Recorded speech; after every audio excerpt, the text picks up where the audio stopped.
NDTV Bharat news channel के पत्रकार प्रमोद दीक्षित ने बताया कि जनता फ्लैट पॉकेट 12 सेक्टर 82 में पंडित दीनदयाल उपाध्याय की पुण्यतिथि पर भारतीय जनता पार्टी के मंडल अध्यक्ष संतोष सिंह एवं उनकी सहयोगी मीना जी व are blue pocket 12 Janata flat के अध्यक्ष CK शर्मा व उनकी पूरी टीम उपस्थित रहे। साथ में समाजवादी पार्टी के राजू श्रीवास्तव भी उपस्थित रहे। वो प्रोग्राम से विशेष प्रभावित हुए और आए हुए समस्त उनकी टीम ने दीनदयाल उपाध्याय की तस्वीर पर पुष्पांजलि अर्पित की। आइए दिखाते हैं कार्यक्रम स्थल से पत्रकार प्रमोद दीक्षित की ग्राउंड रिपोर्ट। इतना काम किया, उसके बाद जो है श्यामा प्रसाद उपाध्याय ने जो बनाया था इन्होंने अपना वो संगठन, इनकी जो है 16 साल के बाद इनकी मृत्यु हो जाने के बाद सारा जो है इनके कंधों पे आ गया। इन्होंने देश को एक नई ऊर्जा दी, देश के लिए इतना अच्छा काम किया कि आज ये जो है इनकी जयंती के रूप में हम जो इसको मना रहे हैं। थैंक यू, धन्यवाद। देखिए, आपके बीच सभी लोग थे। ये संतोष सिंह मंडल मंत्री हैं, शहीद भगत सिंह, और इनके साथ में और भी हैं। आइए इनसे भी जानते हैं। मेरा नाम सुधा राजपूत है। मैं भी बीजेपी में काफ़ी कार्य कर चुकी हूँ। जब उस टाइम पे क्या नाम है पंकज जी हुए थे विधायक, तो काफ़ी उस टाइम पे हम लोगों ने उनकी वाइफ को माला वाला पहनाई थी। मुझे बीजेपी से बहुत प्यार है शुरू से ही। मेरा परिवार जो है शुरू से बीजेपी से लगाव है और मैं अभी जुड़ना चाहती हूँ। और आगे आप बीजेपी का सपोर्ट करेंगी? हाँ जी। बीजेपी जो आज के समय कार्य कर रही है, आप इस कार्य से संतुष्ट हैं? बहुत ही ज़्यादा। अगर हमारे देश में अगर कांग्रेस होती तो आज हमारा देश जो है पूरा गड्ढे में चला जाता और मुसलमानों की सरकार हो जाती। और हम लोग इसी से संतुष्ट हैं कि हमारी बहुत अच्छी सरकार हुई है। सरकार हो तो मोदी जैसी हो, जो हमारे देश को बहुत ही भविष्य बच्चों का आगे तक बना सके। आइए आप भी जानिए। बस मैं प्रतिभा पांडे बोल रही हूँ। मैं पॉकेट 7 से आई हूँ। मैं चाहती हूँ कि हमारा देश बहुत अच्छे रहे और हमारे प्रधानमंत्री मोदी जी रहे। मैं धन्यवाद करती हूँ। आइए, ये बहनें थी। अब आप भाइयों के बीच चलते हैं, भाइयों से सुनते हैं।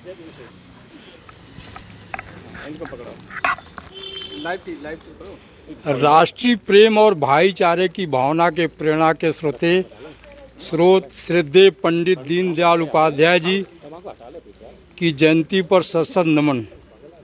पंडित दीनदयाल उपाध्याय जी का जन्म 25 सितंबर 1916 को वर्तमान उत्तर प्रदेश की पवित्र ब्रजभूमि में मथुरा में नगला चंद्रभान नामक गांव में हुआ था।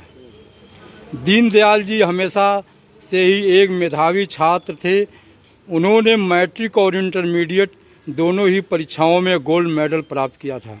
इन परीक्षाओं को पास करके उन्होंने पढ़ाई करने के लिए SD कॉलेज कानपुर में प्रवेश लिया और वह राष्ट्रीय स्वयंसेवक के कार्यक्रमों में भी रुचि लेने लगे। भारतीय जनसंघ की स्थापना डॉक्टर श्यामा प्रसाद मुखर्जी द्वारा वर्ष 1951 में किया गया।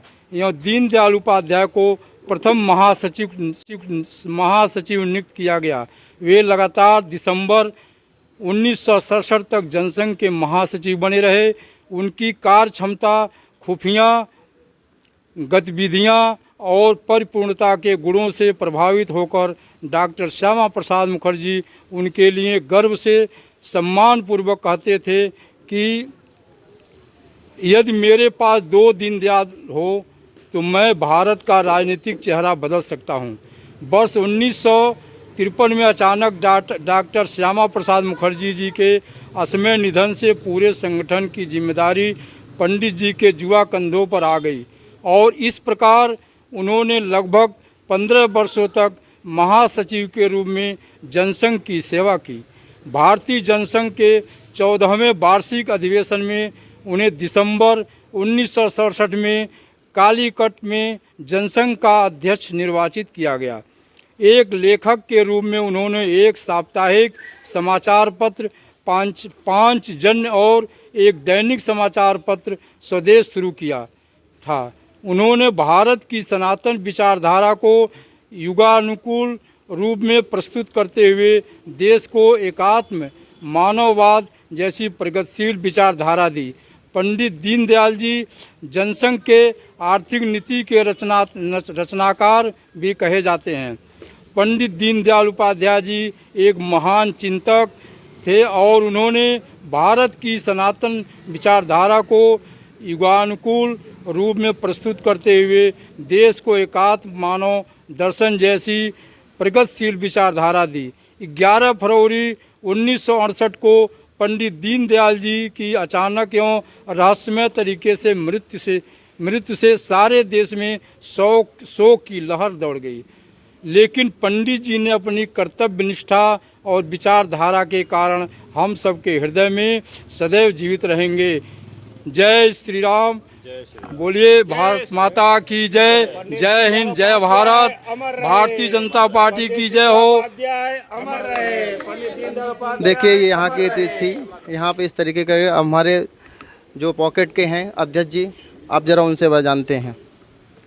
पंडित दीनदयाल उपाध्याय जी को सदा हम लोग नमन करते हैं, नमन करते रहेंगे।